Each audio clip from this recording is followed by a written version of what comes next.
So whether you're a veteran swiper, you're crafting that perfect bio, or you're just kind of wondering what all the fuss is about, you can't deny it. Dating apps have totally changed the game for how we find love. But how does this whole thing really work behind the screen? Well, let's get into it.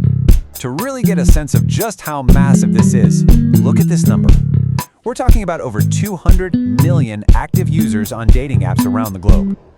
That isn't just a niche trend anymore. It's a worldwide phenomenon that has completely reshaped the way relationships even begin. So how did we even get here?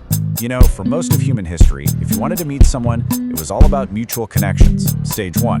Then the internet exploded, and we entered the swipe revolution, that's stage two, where suddenly we were connecting with total strangers. And now, stage three, the AI era, is right around the corner. But today, we're gonna dive deep into the world we're all swimming in right now, stage two.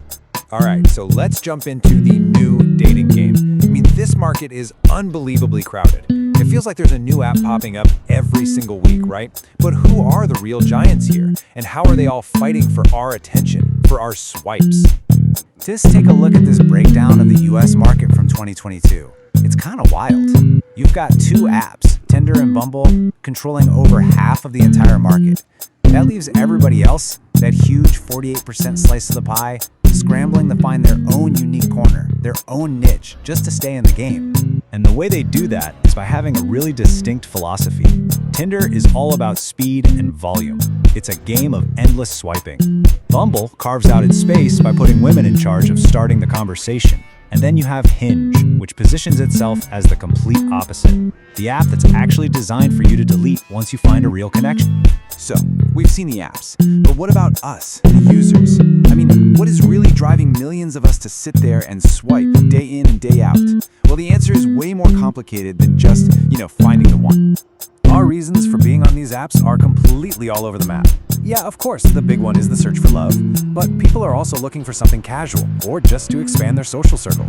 And for a lot of people, let's be honest, it's just entertainment, a way to kill time or get a quick little ego boost when you see that it's a match screen.